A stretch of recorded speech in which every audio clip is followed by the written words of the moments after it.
And once that realization sets in, this becomes far more hazardous than a messy fallout because the internet doesn't wait for explanations when stories don't add up. It creates pressure. Funky then slows down the narrative until it is no longer able to conceal itself. He doesn't follow Tamar's feelings or make assumptions about her motivations. He breaks down the time frame she presented and substitutes a logistically sound one. Where they went, who called whom, and the actual course of the evening. The speech is methodical and quiet. It indicates that there won't be a reaction, it's memory. And that distinction is important because Tamar's hesitation starts to appear more like insulation than As soon as he reframes the night, he begins by categorically denying the basis of her interview, the birthday party story, the notion that her giving to her companion was the focal point of the evening. Funky claims that this framing is not only erroneous but also deliberate. He clarifies that Tamar and Zoe phoned him in search of a place to dine because everything around was closed and that he recommended Ruth's Chris as a last resort. The evening started off as a convenience rather than an occasion. Kay in that particular aspect weakens the emotional weight that is later attached to it right away. The first coincidence then occurs. It is not at all a coincidence, according to one Funky Mendeecees, and a companion enter as soon as he gets there. It is not dramatized by Key. He makes no accusations. Key simply points out that this wasn't the first instance, right? Funky observes Mendeecees' unexpected appearance during several hangouts where the temperature is altered by a single observation. I didn't play it during the interview, but you mentioned that you nearly died when you woke up in a pool of blood. You indicated in this interview with L'Oreal that you were at home with David or someone else when they said, "We need to call the ambulance." You responded, "No, because plausibility is eliminated by repetition. One unexpected appearance may be the result of chance. 3 begins to resemble a pattern, and Funky lets the audience figure it out on their own. The night splinters into motion from their plans alter. Fatigue sets in. Funky claims that although the others chose to continue, he wanted to return home. Saw and Buckhead first followed by V12 because it creates a choosing point. Even that change is significant. Funky makes it obvious that he was unwilling to go on. He was a distinct driver. The reroute was resisted by him. Nevertheless, he was wanted to ride with them instead of abandoning his automobile. Funky talks about being told to get out of his automobile and go somewhere else. And because I assumed she and Mendeecees wanted to be up there alone after they finished kissing in the back of that car. I didn't go upstairs when we were dropped off at Tamar's place because of this. You were sitting on his lap in that goddamn Uber with your ass kissing, so I hopped into my stupid car and drove home.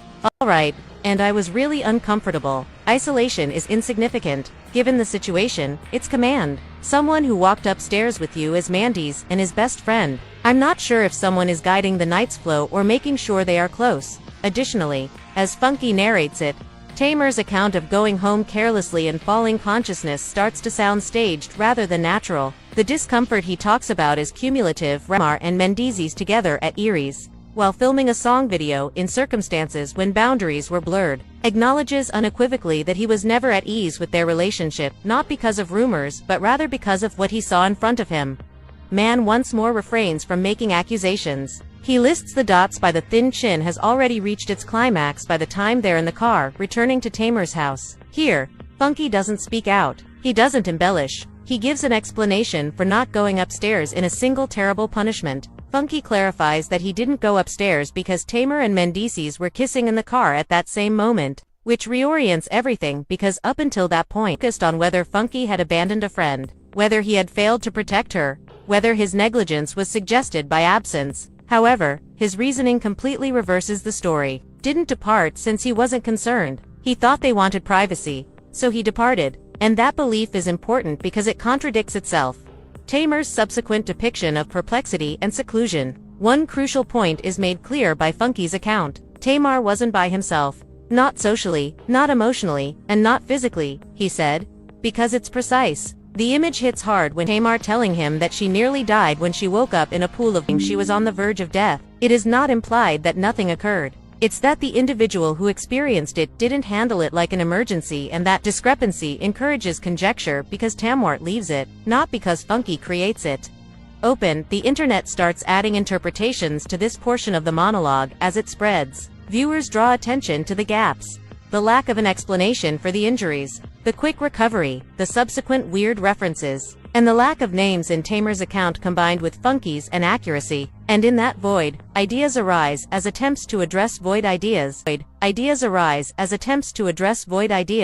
Arise as attempts to address cognitive dissonance rather than as realities. This is where the public language of the title starts to emerge, areas not from the text itself, but rather from the reactions of those who read it. Comments sections and reposts contain references to health tests, rumored reports, and worst-case scenarios. These are always presented as assertions rather than verifications. Funky never says those things. However, they have a surface to adhere to, thanks to his meticulous restoration. The Yandi is the target of pressure instead of only Tamar. Near the end of his story, Funky reluctantly mentions her. According to Funky, Yandi was the only one harmed. Another line of inquiry is set off by just one sentence because someone close to Yandi would have crossed a line if she had been wronged. And if that line was crossed on a nitif, mysterious injuries, redirected plans, and concealment, then stillness starts to resemble containment more than dignity. The dissolution of certainty marks the end of Section 1.